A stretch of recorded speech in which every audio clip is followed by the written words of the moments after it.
Hey guys, Taylor here. So today I wanted to make a video about why I bought a Golf R and some of the cars I cross-shopped when I was looking for this car, and sort of what my criteria were.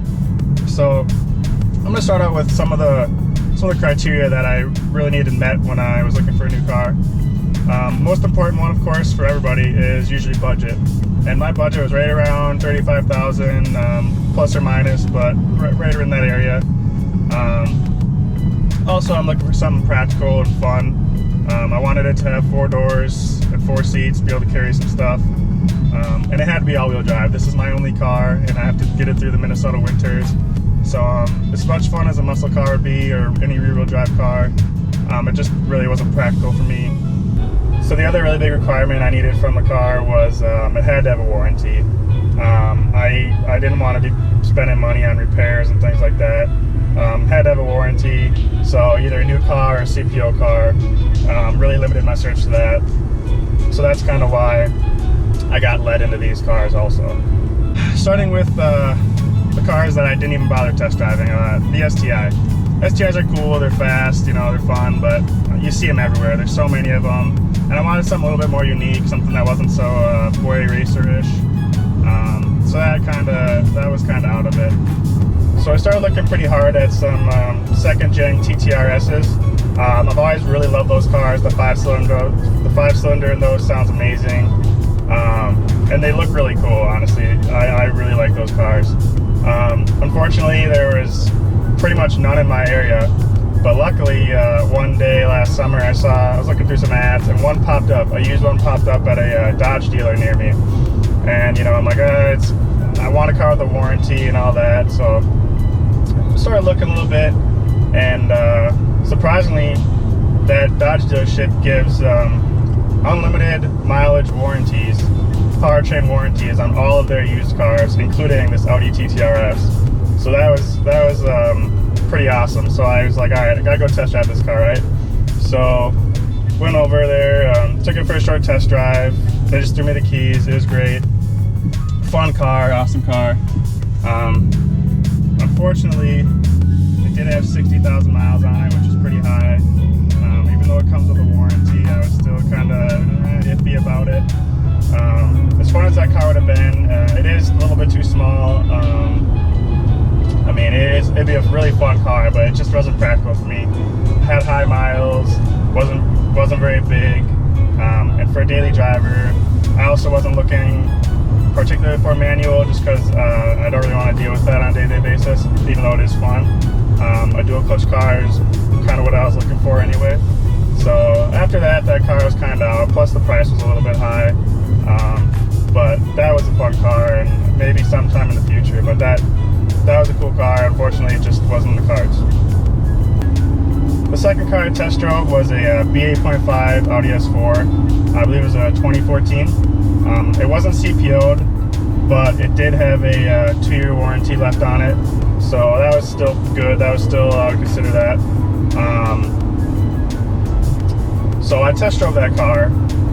Drove nice, everything like that. I liked it, big, everything. I know a lot about the S4s. I was really looking hard at those. So I went and took a second look at it, and it was just in terrible condition. The first time I looked at it, I was kind of in a rush, didn't really look over too hard, just wanted to drive it. Came back, looked at the exterior a little bit. The thing had clearly been in an accident, even though the dealer said it hadn't. It had a replacement headlight, replacement fender. There's a dent in the rear bumper. I mean, it was kind of a mess. So that one was out right away. Didn't even consider that. And looked pretty hard for a B8.5 S4 in my area that had a warranty, and I just couldn't find one. Either the prices were way too high, or the ones that were in my price range just were too high mileage, or just weren't very clean at all. So that was pretty quickly out. And so then I started looking pretty hard at the Golf Rs. I like the S3s as well, but I really like the hatch, and I could get you could either get a new Golf R or used S3. So I'm like, well, let's start looking at the Golf Rs. I actually went to go test drive a 2015 Golf R, a used one on the lot, CPO'd, 10,000 miles. But the dealer would not let me test drive it because I wanted to keep the miles down on a 10,000 mile used Golf R. So they pretty quickly lost my business. So there was about 2 or 3 new Golf Rs left in the Minnesota area. This was late July, early August. And so I found one of the, actually my dad found one of the Golf Rs that was available in the area. It was kind of right by my work at the time. So stopped by there after work one day, and it was this car, which is a 2016 Golf R base, so it doesn't have DCC or nav. So I went over there and checked it out, and they just threw me the keys, said let's go drive it, no questions asked. So I went and drove it, loved it. A week later, went back, drove it one more time, and then that day took it home. So it was really that easy. That dealer was really great to work with. Traded in, I had a Mark V Jetta. Gave me a decent amount for that. Could have gotten more, but you know, dealer, trade-ins, whatever. So yeah, it was really easy process through them, and way better than the other dealership I went to test drive the used one. So I'm really glad I went new anyway. Get a 5-year powertrain warranty, 3-year bumper-to-bumper warranty, and yeah. So that's how I ended up with the Golf R. And so people are going to ask, well, why didn't you just wait and get a 17 or order a 17? Well, the 17s weren't available with the base. They all had DCC and nav, which pushes the price up. Plus, when you get a DSG, that's another $1,200 or whatever. So I basically got this car at invoice, about $500 more than invoice, which is pretty much as cheap as you can get a Golf R DSG. And if I had waited and got a 17 with DCC and nav, I'd be looking at, you know, $4 or $5 grand more than what I paid for this. So I'm really glad I went with this. You know, would it be nice to have the DCC or nav? Sure, but it's got Apple CarPlay, so I don't need the nav, and DCC is like, I don't really need that either. So far I've been really happy with this car, really happy with my decision. Honestly, it's one of the best cars for the money, in my opinion. For 37 grand, all-wheel drive cars, you're really not going to get much better package than this all around, in my opinion. So yeah, I hope that kind of helps you guys understand why I got into this car and why I bought this car. I just want to kind of explain how that process went, and that I wasn't just dead set on ordering a Golf car, that I wasn't just dead set on ordering a Golf R, or just a huge fanboy from the get-go. I will be honest, I've turned into a pretty big fanboy of this car.